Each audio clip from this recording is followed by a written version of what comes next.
안녕하십니까. 지금 그 좌파들이요, 악질적인 가짜뉴스로 김문수인데 그 노동부 장관을 그 임명을 막으려고요, 온갖 게 악질적인 가짜뉴스를 퍼뜨리고 있습니다. 원래 청렴하면 이게 김문수 아닙니까? 김문수 자각에 뭐가 있습니까? 재산이 그 평생함하게 이사 두 번 갔나? 관악구에 그 흐름하게 지금도 매일 지하철 타고 다니는 분 아닙니까? 한 번도 택시도 안 타는 분이 김문수 아닙니까? 근데 마치 이게 엄청나게 뭐 돈을 번 파렴치범으로 만들려고, 왜 다른 게 이제 공격이 안 되니까 악질적인 가짜뉴스를 갑자기 퍼뜨리고 있는데, 자, 대표적으로 이런 게 기사를 한번 보십시오. 저 기사를 한번 띄워보겠습니다. 이런 말도 안 되는 게 헤럴드 경제, 이것도 기자라고. 야, 김성훈 기자네. 김성훈. 당신도 기자냐? 헤럴드 경제 김성훈부터 이런 기사를 만드는데, 제목이요, 기사 한번 보세요. 제목이 유튜브에서 위안부를 비하해 이렇게나 벌다니, 김문수 4년간 올린 수익 무려 5억. 이런 제목입니다. 와, 김문수가 유튜브에가 4년간 5억을 벌었고, 그런데 이 유튜브 내용이 위안부를 비하해서 5억을 벌었다. 이렇게 제목을 뽑아낸 거 아닙니까? 제목이 중요한 거 아니에요. 누가 기사 다 꼼꼼히 본 사람이 몇 명 돼요?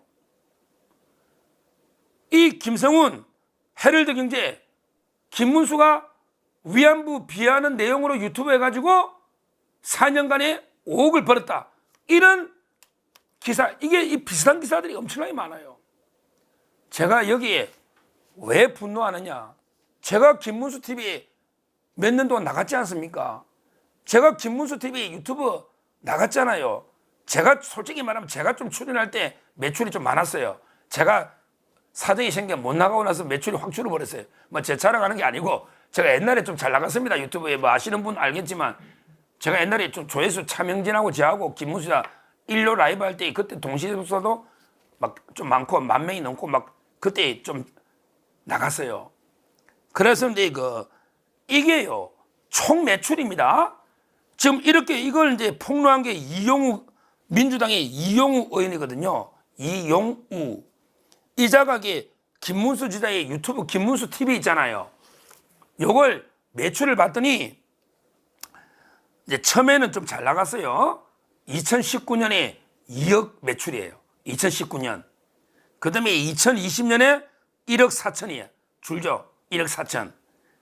그 다음에 2021년에 오면 1억으로 또 줄여요. 1억으로. 1억 8백. 그 다음에 2022년에 오면 5천으로 계속 4년 동안 확 줄잖아요. 그러니까 초창기에 2019년에 2억이 노다가, 그 다음에 2020년에는 1억 4천, 1억 4천 2백. 그러니까 한 6천만 원 줄죠. 그 다음에 2021년에 오면 1억 8백에 1억이니까 또한 4천만 원 줄죠. 그 다음에 반토막 나가 2022년은 5,500으로 끝나잖아요. 이게 총 매출입니다. 이게 김문수 지사가 다 가져간 돈일까요? 제가 이제 계속 출연했기 때문에, 처음부터 출연했기 때문에 제가 비사를 말씀드립니다. 뭐 팩트니까. 처음에요, 김문수 TV가 김문수라는 이름만 빌려줬어요. 운영을 이게 PD가, 조갑재 TV에 있는 PD가 방송을 운영하면서 김문수 지사에게 김문수 이름 빌려주고 방송마에서 출연료를 10만 원씩 받아갔습니다. 이게 다입니다. 그때 아마 김문수 지사에게 2년간은, 제일 잘 2년이잖아, 처음에. 2년간은 출연료 10만 원씩 받아간 거예요. PD가 운영한 거예요, 자기가. 그냥 김문수 TV 이름만 쓰고 출연료 주고 이렇게 운영했던 건데, 근데 그럼 PD는 많이 가져갔을까요? 이게 매출이 이렇다는 겁니다. 근데 이 사무실이 여의도에 있어요. 여의도에 극동빌딩 여의도에 있어요. 그럼 임대료 내야죠. 임대료. 그 다음에 여기 다른 사람들이 출연합니다. 저도 출연했잖아요. 제가 출연하면 출연료를 저도 10만 원씩 받은 거예요. 그럼 차명진도 10만 원씩 받아가고 출연자가 매일 몇 명이 있는 거예요. 하루 종일 방송을 여러 번 하다 보면 출연자가 한 명이 아니에요. 지금 서정욱 TV는 제 혼자 거의 하고 뭐 국회의원들이나 이럴 때 인터뷰를 하죠. 제가 이번에 당대표 선거할 때도 뭐 나경원이든 윤상현이든 이게 장동혁이든 인유한 이렇게 인터뷰했잖아요. 근데 평소에 제 혼자 하는데 김문수 TV는 그게 아니었어요. PD가 운영하면서 출연자가 하루에도 몇 명씩 있으면 출연료를 10만 원씩 주는 거예요. 그 다음에 그 근무를 여의도 있다 보면 월세를 또 내야 되잖아요. 관리비하고. 그래가지고 실제 가져간 돈은 김문수 하나가 해당 하루에 10만 원씩 가져간 겁니다. 이게 팩트예요. 그 다음에 뭐 우여곡절 그때 폭파돼 버렸어요. 폭파되고 다시 이게 뭐 김문수 TV 만들고 우여곡절 하면서 이제 저도 일이 못 나가고 그 다음부터는 연 매출이 5천밖에 안 되잖아요. 확 줄었잖아요. 그러니까 4년 동안의 매출이 5억이면 1년에 1억 남짓한 거거든요. 근데 거기에 출연료 빼고 PD 월급도 PD도 가져가잖아요. 자기 운영 PD 월급 빼고 PD 월급도 몇백만 원 할 거 아닙니까?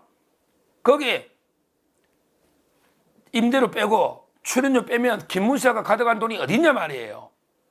그냥 방송 가면 10만 원 주고 끝나고 나면 밥 먹으러 가면 그냥 된장찌개나 순두부찌개 하나 사주는 게 그것도 카드 다였거든요. 제가 그걸 몇 년을 출연했으니까 알잖아요. 이걸 이렇게 공개합니다.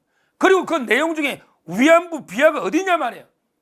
그러면 방송을 4년 동안 위안부만 비하합니까? 그럼 누가 와요? 누가? 제가 한번 방송 가서 위안부 방송한 적이 한 번도 기억이 없습니다. 매일 문재인이나까지 이재명이나까지 왜 위안부 비하를 합니까? 위안부 할머니를 왜 비하하느냐고요? 그 어려운 윤미향이를 까마까지 윤미향이를 깐 거는 기억이 많이 나요. 윤미향이 위안부를 비하했다는 게 말이 됩니까 이거? 물론 이제 뭐 우리 그 낙성대 그 있던 분들 중에 우리 그런 분 있잖아요. 이영훈 교수 뭐 신종족주의 이런 거 있잖아요. 좀 역사를 이게 그 객관적으로 이게 팩트 입각해서 한번 보자 이런 이제 분들이 출연을 받고 출연을 하면 좀 이게 위안부에 대해서 뭐 제국의 위안부 이런 책도 있었잖아요. 막 출판 금지되고 이런 이제 출연자가 오면 자기들 소신에 따라 있었던 걸 이게 팩트로 방송하겠죠. 근데 그게 뭐 아예 가짜면 위안부 할머니들이 가만히 있나요? 고소하고 난리지?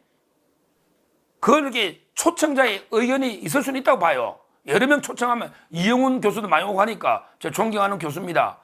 그러니까 혹시라도 뭐 위안부에 대해서 이제 뭐 다 강제로 끌려간 건 아니고 자발적으로 하는 사람도 있을 수도 있는 거니까 경우가 다양하다 그랬잖아요. 비하도 아니야. 이런 게 한두 번 방송에 있은지 없은지는 저는 모르겠어요. 왜 저는 위안부 윤미향이 깐 거는 기억나지만 위안부 할머니 제가 비판한 적은 없으니까. 이걸 가지고 마치 그 기사나 이용우 민주당 의원이나 기사는 아예 김문수 지사가 위안부 비하 방송을 해가지고 거구 방송 해가지고 1년에 4년에 5억 벌어서 이걸 김문수 지사가 다 떼돈을 번 것처럼 실제 마지막에는 임대료도 안 나오고 적자 본 거예요. 연간 매출이 5천이면 한 달에 400만 원 매출과 어떻게 사무실 유지하고 월급 주고 합니까? 적자 본 거예요. 적자. 이걸 와 김문수가 엄청나게 돈을 번 것처럼 그것도 위안부만 가짜가 좌파들이 항상 이런 식이라니까 공개하는 게. 여기에 우리가 절대 놀아나서는 안 된다 이 말씀을 드리고요. 저는 저번에 옛날에 이런 말 했잖아. 대란 대치. 지금 이게 대위기 난세입니다. 대난세입니다. 지금 이게 심각한 난세. 좌파 우파가 지금 이게 전면전을 벌이는 난세는요. 이럴 때는 이게 대치, 대란 대치, 큰 정치가 필요한 거고 그러려면 이게 강력하게 좌파들과 맞서서 싸울 수 있는 이런 강력한 투쟁력을 가진 이런 분들이 전면에 나서야 되는 거예요. 대표적으로 방통위원장 이진숙 이런 분들이 나서야 되는 거예요. 뭐 그 부위원장 지금 대행 김태규 이런 분들이 잘 싸우고 있잖아요. 판사 시절부터. 그 다음에 지금 노란봉투법 말도 안 되는 게 저울이 완전히 노조한테 겨루고 파업의 범위도 확대하고 우리가 불법 파업에도 손해배상도 청구 못하게 하고 말도 안 되는 황건적 도둑놈을 보호하는 노란봉투법을 통과시키고 이거 막아내야 되잖아요. 그 다음에 민노총, 가장 우리 사회의 암적 존재인 민노총이 완전히 건설 현장에 조폭처럼 양아치처럼 행동하는 이런 민노총, 이자들을 막아내야 되잖아요. 누가 막느냐고. 이럴 때 김문수 지사 왜 노동운동을 가장 젊을 때부터 강력하게 해봤거든요. 지피지기면 백전불태입니다. 본인이 해봤잖아요. 그리고 경산노위 위원장도 해봤고요. 도지사, 국회 3번 이런 경험과 투쟁력이 있단 말이에요. 그 노조에 아는 사람도 많을 거 아니에요. 그러면 이게 막아낼 수 있단 말이에요. 민노총이 공세를. 이런 사람 필요한 거예요. 방송도 마찬가지고 강력한 투쟁력을 가진, 결단력을 가진 이런 분이 필요한 겁니다. 그러니까 좌파들이 지금 노조가 또 날뛰니까 또 제2의 이준석 만들려고, 이진숙 만들려고 날뛸 겁니다. 또 모르지. 또 이게 임명되면 말도 안 하는 걸로 또 뭐 탄핵하겠다고 또 떠들 겁니다. 뭐 그때도 싸워야죠. 뭐 싸워야지. 아무 탄핵 사유도 없는데 싸워야지. 뭐 어떤 짓을 할지 모르는 겁니다. 우리는 이런 좌파들이 부당한 공세에 시달리는, 지금 이게 청문회 때마다 그래요. 이런 게 좌파들이 가짜뉴스 공세를 국민들한테 제대로 팩트를 알려가지고 강력하게 저희가 맞서서 싸워야 되고요. 그 외에 이제 이 탄핵이 이게 뭡니까 이거? 뭐마하게 탄핵을 지 맘대로 지금 몇 번이냐고. 해방 이후에 70년 동안 21번 놓은 걸 지금 이게 몇 번이냐고요. 이런데 절대 밀려서는 안 되고 우리가 김문수사를 지켜야 된다. 그래야만 이게 노동 현장이 정상화되면서 그나마 이게 노동 개혁이 가능할 거다. 여기서 우리가 이상민 행안부 장관도 9대빵으로 기각될 때 지켰잖아요. 실제 김문수사가 탄핵하면 뒤에서 이제 밑에 차관이든 뭐든 실질적으로 일할 수 있거든요. 법률상으로만 정지가 되는 거지 실제적으로 업무 파악에 지시해서 일할 수 있기 때문에 일하고 그다음에 또 이기면 복귀하고 뭐 그러면 되는 겁니다. 끝까지 우리 옛날에 김홍일 위원장이나 이동관 이분은 MBC 정상 워낙 급한 것 때문에 저희가 이제 어쩔 수 없이 사퇴하고 했지만 김문수사는 그럴 이유가 전혀 없죠. 전혀 없잖아요. 다 뒤에서 다 일을 할 수 있거든요. 따라서 저는 끝까지 김문수사가 좌파들이 어떤 공세를 어떻게 하더라도 끝까지 꿋꿋하게 이겨내가지고 반드시 노란봉투법이나 말도 안 되는 이런 악법을 저지하고 그리고 이제 노동개혁을 완수해야 된다. 항상 말하지만 민노총이 죽어야 나라가 바로 섭니다. 민노총이 죽어야 나라가 바로 섭니다. 지금 우리나라는요, 민노총이 민주당을 지배하는 구조입니다. 우리나라의 지배 체제는 제일 밑에 민주당이 있는 거예요. 그 위에 민노총이 있는 거예요. 그 위에 이석기가 있는 겁니다. 통진당 이석기가. 그 위에 북한 노동당이 있는 겁니다. 북한 노동당. 저는 그렇게 보고 있기 때문에 북한 노동당이 이석기 통진당을 지휘하고 거기서 민노총을 지배하는 건 이석기 세력 맞잖아요. 그 민노총한테 질질 끌려다니면서 민노총한테 꼼짝 못하는 게 민주당 맞잖아요. 이런 게 구조입니다. 우리 민노총이나 이석기 통진당 이 세력을 때려잡을 저승사자는 김문수밖에 없다. 김문수밖에 없다. 이렇게 보고요. 앞으로 청문회 잘 이게 뭐 어차피 뭐 온갖 공세 가짜뉴스 펼 겁니다. 저희가 그때마다 가짜뉴스는 이렇게 저희가 방어를 해서 팩트를 국민께 알려야 되겠다. 이렇게 말씀을 드립니다. 감사합니다.